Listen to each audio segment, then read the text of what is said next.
The Japanese have a saying, "Simplicity is the ultimate sophistication." But today, this isn't about how things look, it's about how they feel. In a world that bombards your mind with endless choices, notifications, and unspoken expectations, anxiety grows quietly, often without warning. The very spaces we inhabit, the endless clutter on our desks and in our schedules, become a mirror of the chaos inside. Extreme minimalism doesn't ask you to abandon your life. It asks you to reclaim it. By stripping away the non-essential, by consciously choosing what occupies your environment and attention, it transforms anxiety into calm. It turns the relentless hum of stress into moments of clarity.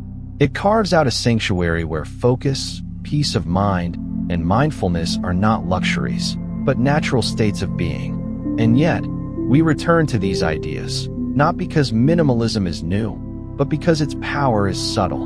In every revisit, we discover layers of calm that were previously invisible, and the lessons that once seemed abstract suddenly become lived experience. This is why, even if you've heard of it before, the path of extreme minimalism is worth walking again. If the opening seemed familiar, it's because these lessons are meant to be returned to, much like an old path through a dense forest that reveals new clarity with each walk. Extreme minimalism is not simply a choice of aesthetics or frugality. It is a deliberate approach to life that reduces the friction between what we want to feel and the noise that surrounds us. In the modern world, our minds are constantly engaged in a silent battle with overstimulation. Notifications, unending to-do lists, crowded schedules, and possessions that demand attention quietly erode our peace. Anxiety does not always roar. It often whispers, building momentum until it becomes an undercurrent that affects every decision. This is where extreme minimalism enters, not as a trendy lifestyle, but as a tool for mental resilience and mindfulness. By consciously simplifying what fills our space and time, we create environments that nurture calm, slow living, and clarity. Decluttering becomes more than a physical act. It is a rehearsal for the mind, a training in focus, a practice in choosing what truly matters. Today, we explore how even small, intentional reductions, whether in objects, commitments, or digital noise, can transform anxiety into clarity, offering both stress relief and a renewed sense of control over your mental landscape. This is the subtle power that extreme minimalism quietly offers, especially in times when life feels overwhelmingly full. Anxiety in the modern age often arrives silently, almost invisibly. It is not just a reaction to external events. It is the residue of a life overflowing with possessions, obligations, and constant digital noise. Every item in our environment, every task on a list, every ping or alert competes for attention, creating a subtle tension that never fully dissipates.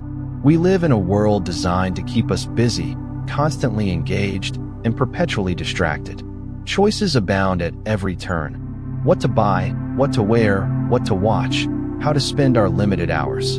While freedom of choice is often celebrated, in excess it becomes a hidden source of stress. The mind struggles to prioritize, to decide, to focus. This mental clutter mirrors the physical clutter surrounding us, forming a feedback loop that amplifies anxiety. Even spaces meant for rest, our homes, our bedrooms, our desks, can become anxiety accelerators when overwhelmed by excess. The presence of too much, or the absence of intentional order, subtly reminds us of all the undone, all the accumulated, all the scattered fragments of our lives. Our mental health suffers not because life is inherently chaotic, but because our environment continuously reinforces the feeling that we are behind, lacking, or out of control. Yet awareness of this pattern is the first step toward liberation. By noticing how possessions, choices, and overstimulation feed anxiety, we gain the opportunity to respond consciously. Here, minimalism ceases to be decorative. It becomes therapeutic, a deliberate method of decluttering both the mind and surroundings, creating the conditions for calm, focus, and clarity. Once we recognize the quiet tension anxiety creates, the next step is to see how extreme minimalism intervenes, not superficially, but at the very core of our daily experience. It begins with decluttering, but not merely in the physical sense. Every object, every commitment, every mental task occupies a portion of our limited attention. By intentionally removing the non-essential, we create mental breathing room, a space where calm can grow naturally. Consider this simple act of reducing possessions to only those that serve purpose or joy. A desk with fewer items, a closet of carefully chosen garments, a kitchen stripped of unnecessary gadgets. These are not just aesthetic choices, they are therapies in disguise. Each removal lightens cognitive load, allowing the mind to focus without distraction, reducing the constant subtle anxiety that comes from excess. But extreme minimalism extends beyond physical space. Intentional consumption plays a critical role. In a world designed to make us want more products, more experiences, more stimulation, the extreme minimalist chooses deliberately. This practice fosters control over impulses, reducing the anxiety born from overstimulation and regret. By consciously deciding what to welcome into life, we prevent the accumulation of mental clutter. Routines, too, become instruments of clarity. Simplifying daily schedules, prioritizing only essential tasks, and minimizing decision fatigue can transform overwhelming days into manageable, peaceful rhythms. For example, a minimalist morning ritual, consistent, predictable, and streamlined, grounds the mind and allows it to approach the day with intention rather than reaction. Even digital spaces are not immune. Notifications, endless tabs, and social media feeds silently fracture attention. Extreme minimalism advocates curation of digital life, from selective app use to structured offline time, providing relief from constant mental noise and supporting mindfulness and stress relief. Ultimately, extreme minimalism is a philosophy applied in tangible ways. Each small reduction, whether in objects, routines, or digital clutter, builds resilience against anxiety. The transformation is not instant, but cumulative. Day by day, life becomes a space where clarity, calm, and focus are not occasional rewards, but the default state. It is in this quiet, deliberate simplification that the mind discovers a rhythm aligned with both peace and productivity, offering a sanctuary from the relentless overwhelm of modern life. Let's meet Ethan, a 38-year-old software engineer from Portland, Oregon, whose life once resembled a labyrinth of endless tasks and possessions. His apartment overflowed with gadgets, books he never read, and clothes he rarely wore. Each morning, Ethan's anxiety rose before the sun, not from work deadlines alone, but from the subtle mental friction of a cluttered life. Every choice, from which shirt to wear to which emails to answer first, carried hidden tension. When Ethan discovered extreme minimalism, he didn't approach it as a trend. He approached it as a therapeutic experiment. He began by decluttering his living space, not drastically, but intentionally.